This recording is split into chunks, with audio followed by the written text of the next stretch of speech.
Ancient Sparta. The very name conjures images, disciplined warriors, unyielding in the face of the enemy, a society where strength and duty reigned supreme. For centuries, Sparta has captivated historians, writers, and philosophers. It stands as a symbol of military prowess, an embodiment of both admiration and trepidation. Yet Sparta's story is not just one of triumph. It is a tale of rise, dominance, but ultimately decline. Behind the facade of invincibility lay vulnerabilities, internal tensions that would contribute to its downfall. This essay examines the factors that propelled Sparta's ascent, and more importantly, the elements that led to its disintegration. We will explore the internal struggles, the shifting alliances, and the pivotal events that marked the fall of this once mighty empire. Finally, we will extract valuable insights from Sparta's experiences, lessons that resonate even in our modern world. For in the rise and fall of Sparta we find timeless truths about power, society, and the human condition.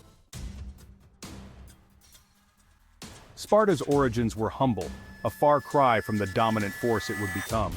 In its early days, Sparta was just another small city-state among many in ancient Greece, struggling to find its place in a world dominated by larger and more powerful neighbors. Located in the rugged region of Laconia in southern Greece, Sparta initially developed like its neighbors. The landscape of Laconia, with its harsh mountains and fertile valleys, shaped the early Spartan way of life, fostering a community that was both resilient and resourceful. However, a pivotal moment arrived with the conquest of Messenia, a fertile land to the west. This conquest was not just a territorial expansion, it was a turning point that would redefine Sparta's future. The rich lands of Messenia provided the resources necessary for Sparta to grow and sustain its ambitions. This conquest had profound consequences. The subjugation of the Messenian people, who became known as Helots, created a new social dynamic within Sparta. The Helots were forced into servitude, working the land and providing the economic backbone for Spartan society. To control the subjugated Messenian population known as Helots, Sparta transformed itself into a militaristic society.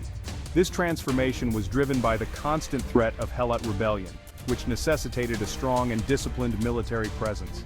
Every aspect of Spartan life revolved around military training and discipline. From the moment a Spartan child was born, their life was geared towards serving the state. The rigorous training and austere lifestyle were designed to create warriors who were both physically and mentally tough. Boys were taken from their families at a young age, subjected to a rigorous system designed to produce perfect soldiers. This system, known as the agoge, was a state-sponsored education and training program that emphasized endurance, discipline, and loyalty. This system, known as the agoge, instilled obedience, endurance, and an unwavering loyalty to the Spartan state. The agoge was not just about physical training, it also included lessons in survival, combat, and the values that defined Spartan society. Spartan women, unlike their counterparts in other Greek city-states, enjoyed more freedoms and played a crucial role in supporting the military structure of society. They were expected to be strong and healthy, capable of bearing and raising strong children who would become future warriors. Their responsibility was to raise strong and patriotic sons for the Spartan army. Spartan mothers were known for their stoic and disciplined nature, often telling their sons to return from battle with their shield or on it, emphasizing the importance of bravery and honor. This militaristic focus, coupled with a strict social hierarchy, allowed Sparta to dominate its neighbors. The Spartan society was divided into distinct classes, with the warrior elite at the top, ensuring that the military remained the central pillar of Spartan life. By the 6th century BCE, Sparta emerged as the hegemon, the leading power of the Peloponnesian League, a military alliance that projected Spartan power across southern Greece. This alliance not only expanded Sparta's influence but also secured its position as a dominant force in the region. The Spartan phalanx, a formidable formation of heavily armed hoplite warriors, became virtually invincible, feared throughout the Greek world. The discipline and cohesion of the Spartan soldiers in the phalanx made them a force to be reckoned with, ensuring Sparta's military supremacy for generations. While Sparta's military machine achieved victory after victory, the seeds of its decline were already being sown. The very system that made Sparta powerful contained inherent weaknesses. The rigid social structure, designed to maintain stability, also stifled innovation and change. At the heart of Spartan society lay a fundamental inequality. The Spartans, the elite warrior class, constituted a minority. Beneath them were the Perioeci, free inhabitants of Laconia, denied full citizenship. At the bottom were the Helots, the conquered Messenians forced to work the land. This system bred resentment and instability. The Helots, constantly seeking freedom, posed a constant threat of rebellion. Sparta's need to maintain internal control limited its ability to project power abroad. Any prolonged campaign risked sparking an uprising back home. Furthermore, Sparta's strict social code discouraged individual ambition and initiative. The pursuit of wealth and personal gain was frowned upon, seen as undermining the collective good. This rigidity, while effective in maintaining order, stifled creativity and economic development. Sparta in many ways became a prisoner of its own success. Section 4. Shifting Sands, the Unraveling of Alliances. As internal pressures mounted, the external landscape began to shift. The rise of Athens, a dynamic and ambitious city-state, challenged Spartan dominance. Athens, with its powerful navy and democratic ideals, offered an alternative model of Greek power. The rivalry between Sparta and Athens culminated in the Peloponnesian War from 431 to 404 BCE, a protracted and devastating conflict that consumed the Greek world.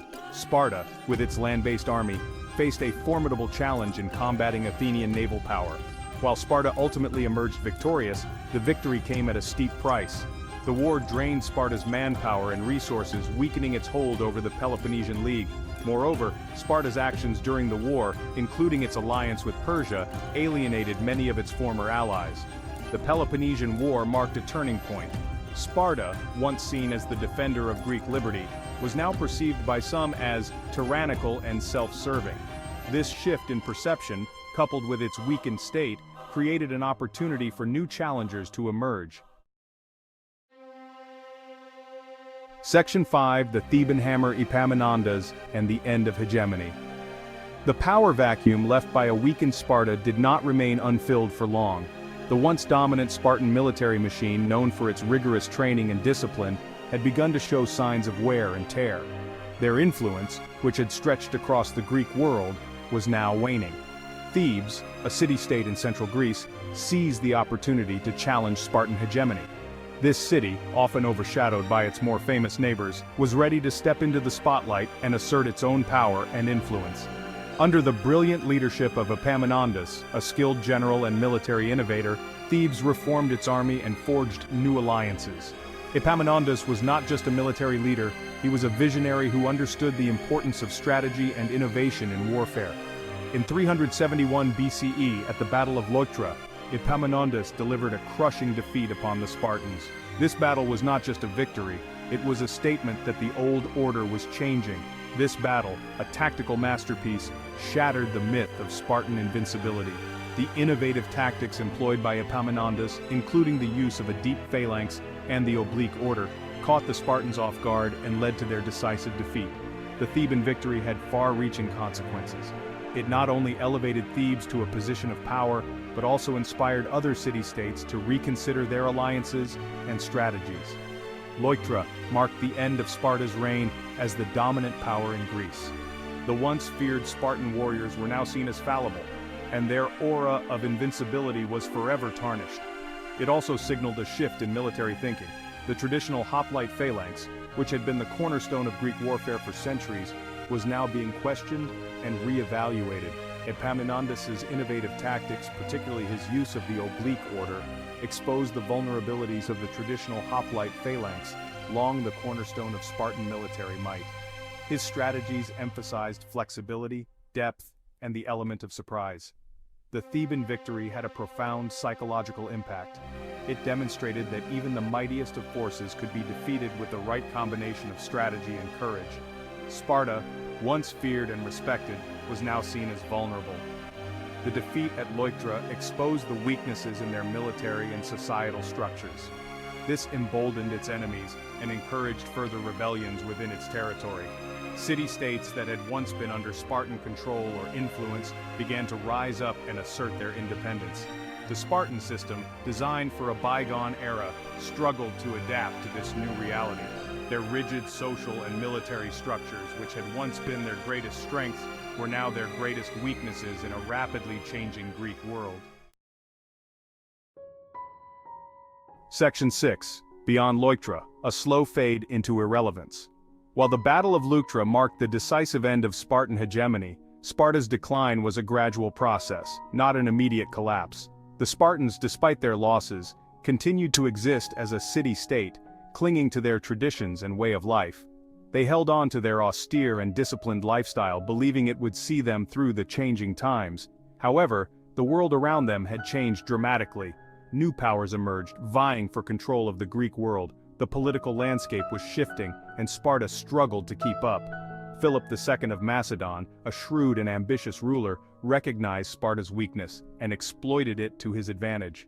He saw an opportunity to expand his influence and took it. Philip skillfully played Greek city-states against each other, gradually expanding his influence southward. His strategic maneuvers and military prowess were unmatched. Sparta, unable to adapt to the changing political landscape, found itself increasingly isolated and irrelevant. Their once formidable military was no longer a dominant force. Its rigid social structure, once a source of strength, now hindered its ability to forge new alliances or adapt to new military challenges. The inflexibility that once defined them now became their downfall. In 338 BCE, at the Battle of Chaeronea, Philip of Macedon decisively defeated a coalition of Greek city-states, including Thebes and Athens. This battle marked a significant turning point in Greek history. Sparta, weakened and isolated, did not even participate in the battle. Their absence was a testament to their diminished power. The era of independent Greek city-states was over, replaced by the dominance of Macedon. The once mighty Sparta had faded into the background, a relic of a bygone era.